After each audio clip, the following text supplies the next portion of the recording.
This is chapter 7. This is all about syringes and different types and how to read them and everything else. Okay, so let's just get started. How much liquid is in the partially filled 12 milliliter syringe shown in this figure? Well, you can see right here, there's the edge of that little stopper thing. There's 5 right there. What we need to do first is we need to figure out how much each of these little tick marks is worth. So let's just look here where it's easy to see. We go up 2, 3, 4, there's 5 little steps here. So if you think of this in terms of decimals, this would be 2, 2.2, 2.4, 2.6, 2.8, 3. So these are going up by 0.2 every time. So if this is 5, that went up 1 tick, that went up 2 ticks, so that's 5.24. 5.4, these are in milliliters. So that's how much is in that particular syringe. Okay, how much liquid is in the 5 milliliter syringe? Okay, it's marked, it's right there. We need to again figure out how much is between them. Again, it's broken up into 5, so each of these is 0.2 again. 1.2, 0.4, 0.6, 0.8, and then up 1. So this is 4.246. This is 4.6 milliliters. Okay, so how much liquid is in the 3 milliliter syringe shown? Well, it's marked right there. Okay, so let's see. This is 1, that's 0.5, 2. So the big marks are 0.5. So let's just see here. If I go up 1, 2, 3, 4, 5. So each of these little marks is 0.1. So this is 1.1, 0.2. So this is 1.2 milliliters. Okay. How much liquid is shown in the portion of the 1 milliliter tuberculin syringe? Okay. These are very small syringes and they are very exact. Each of these is 0.1, so you can see how much it's broken apart. So if this is 0.1, this is 0.1, 0.2, 0.3, 0.4, 0.5. So this is half of a milliliter right here. So each of these is going up by 0.01. This is marked, let's see, right here. So that's 0.3. And then I count up 1, 2, 3, 4, 5, 6. 0.36 milliliters would be the answer here. Okay. So problem 7.5. What is the dose of insulin in the single scale 100 unit insulin syringe shown? Okay. Well, let's see, I'll zoom in as much as I can here. It is marked right there. There's 70, there's 1 little mark, okay? So let's figure out how much each of these is worth. If I'm going for 20 to 30 here, that's 2, 4, 6, 8, and up.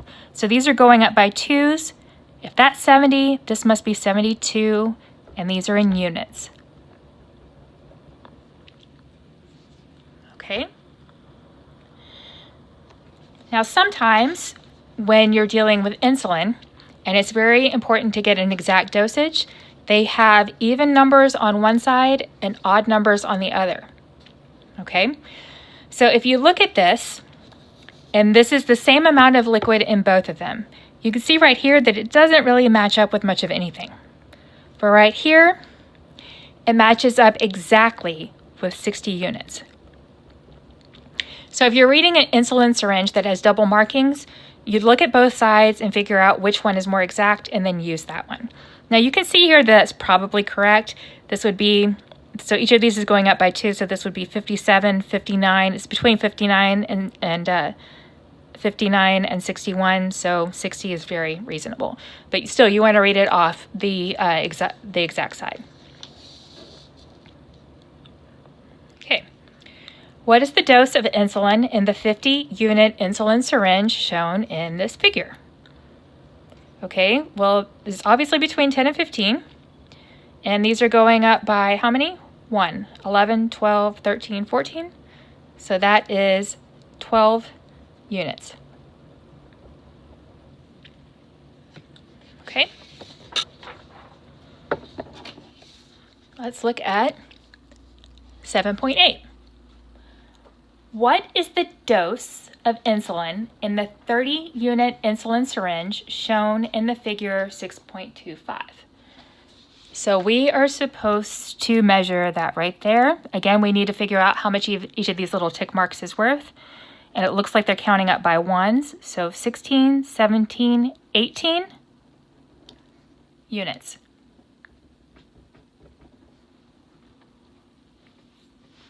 Okay, so 7.9. The physician ordered 8 units of regular insulin, subcutaneously stat. Read the labels in these figures to determine the correct insulin and place an arrow at the appropriate level of measurement on the insulin syringe. Okay, Humulin N. This is an intermediate acting insulin. This is a regular insulin, and that's what we're asked for. Okay, this is a combination insulin that would be a mix of maybe a quick acting, or regular acting, intermediate acting, or long acting. You have just various combinations of insulin that you can use. But they prescribe regular insulin, so we're going to be Humulin R. And then we were prescribed 8 units, so 8 units would be right there. And the line is on the syringe is conveniently drawn, like is correct there. So that's 8. Okay. All right, so let's learn a bit about how to mix insulins. Okay, this can be really tricky. Okay, so the prescriber ordered 10 units of Humulin R insulin and 30 units of Humulin N. So this is a regular acting, this is an intermediate acting.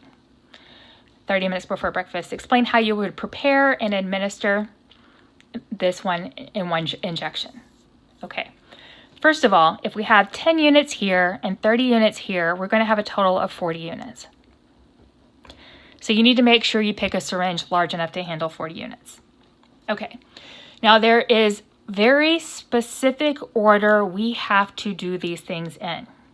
Okay, first of all, you're going to, of course, have to inject 10 units of air into the Humulin R and then 30 units of air into Humulin N, but there is an order we have to do it in. We have to inject the air into the Humulin N, the intermediate acting first. It's cloudy. And then do the regular. Okay? And then you fill the syringe in reverse order. So you added air to the intermediate and then air to the regular. You withdraw the regular and then you withdraw the intermediate. Okay, and it's all about not contaminating. If this needs to act quickly, we definitely don't want an intermediate acting insulin mixed in there because this won't work as quickly or as properly. Okay, it's better to contaminate this one than it is this one.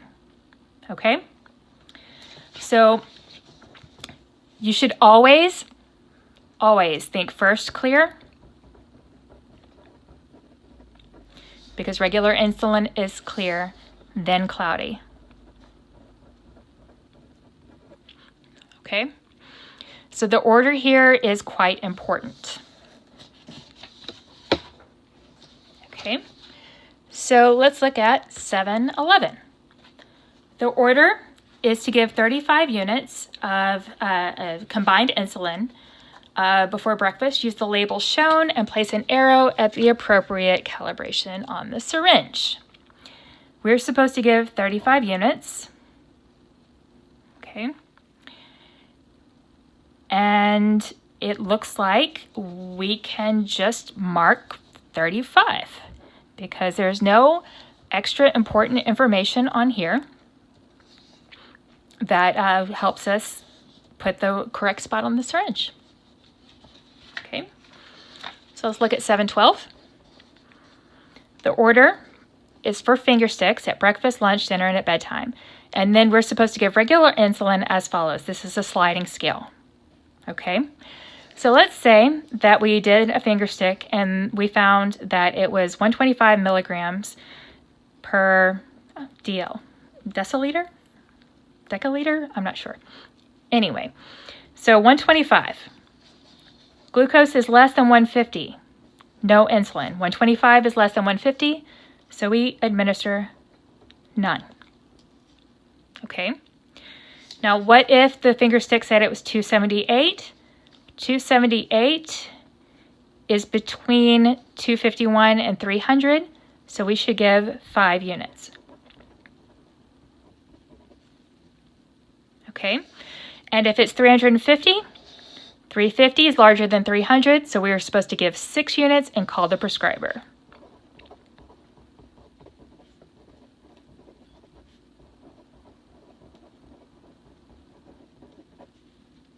Okay?